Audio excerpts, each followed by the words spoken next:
Hello, my name is Padraig from Belfast in the north of Ireland, and I'd like to talk to you about how in May 1981 uh, met Our Lady in prison. Was converted back to the faith. That time I was a total atheist, and how I learned and how Our Lady taught me how to pray. In 1981 there was a war going on in Ireland. It had been done for 30 years. It was to unite Ireland. That time, where I lived in the north of Ireland, the northeastern six counties, were and are still under British rule. The Catholic population in the north of Ireland aspired to a united Ireland, to having the British out of Ireland, and the Protestant population um, regarded themselves as British and wanted to keep the British link. There was an army at that time, the Irish Republican Army, and I was a member of it, fighting the British. Suppose it would be best to go back to the beginning to tell you how it all started. I come from a very large, I would say, devout Catholic family, 10 children. From when I was about 3 or 4 years old, I always wanted to be a priest. So when I was about 15 years old, I went away to the Passionist Order in a little country place called Crossgar, 15 miles from Belfast, to a junior seminary. In those days, you could go on to the priesthood pretty young, and that's what I did. But one day when I was in school, I had a feeling that something was wrong at home. I didn't know what it was, but myself and a friend took a bicycle and skipped school and cycled all the way into Belfast. And when I got there, the front door of my house was open. At that time, my father, he was a senior Republican. That's the party that fought the British.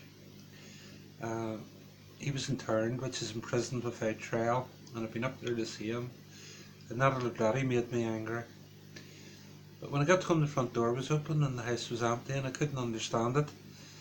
But my mother come home, and what had happened was my older brother Kieran, I think he was 17 or 18 years old at that time. He had been captured by the British Parachute Regiment, beaten and tortured with cigarette butts, been burnt with cigarette butts. And when my mother came in, she told me that, and she started to cry. And I asked my mother, had he been beaten bad?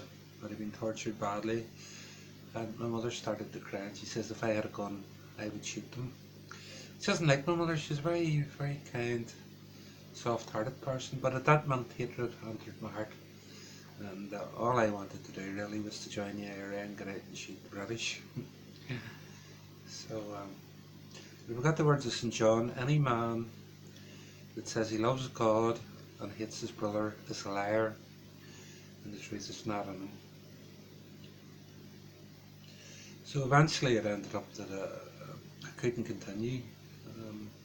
I left the training for the priesthood and went out into the world and joined the Irish Republican Army, for which I was a member for about 6 or 7 years. Eventually I ended up in prison.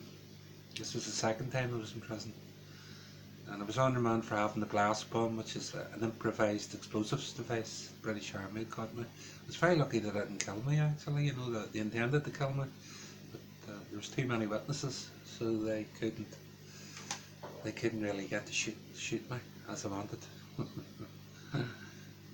I'd become an atheist. I totally believed that. I think it was the hatred killed the faith in my heart. So I didn't believe in God. I hadn't believed in God for several years. But more and more I began to despair. I began to see that even if there was a united Ireland, even if the British were driven out of Ireland, it wouldn't really change things that much. and the hatred was eating my heart. And eventually I decided to kill myself. I decided to kill myself inside. But the only reason why I didn't is I didn't want to burden my family. So I decided to kill myself and try and make it look like an accident. I thought maybe if I put my finger into the electrical socket in the cell, or somehow uses electricity and try to make it look accidental, I would kill myself that way, and that way I wouldn't be a burden on my family. They wouldn't think that I'd done it. But anyway, I went back to my cell one night after getting my tea, and there was two of us in the cell. Both of us would have been hard line IRA men, real soldiers. No nonsense. And my cellmate too, I don't think he would really believe in God. Certainly he never spoke about it to me anyway. But I looked down the floor and there was a newspaper clipping, a photograph of a Capuchin, a Franciscan friar, Saint Padre Pio. He wasn't canonised at that time, but he was a stigmatic. He bore the imprint of the wounds of Christ on his hands, feet and side. And I looked at it, and how that photograph and that got into our cell in the newspaper article, I don't know how it got there. I mean, it certainly wasn't from me, and I don't think it came from my cellmate, because he wouldn't be interested in things like that. And I picked it up and read it, and I thought, that old fool Padre Pio, he's cut himself with a screwdriver in his hands and feet. And then I thought to myself, if he carried those wounds for decades in the south of Italy in the climate, how come he didn't get blood poisoning? And how come in a closed community like that there he was able to fool everybody without getting caught? I mean, doctors, and I couldn't understand it. The deep wounds like that there, how could you keep deep wounds like that in your hands and feet inside for 20, 30 or more years? It seemed impossible. So I couldn't figure it out. Anyway, I lay down and the prison warders come round and turned out the lights, and I lay there and it says to God, to Our Lady, I said,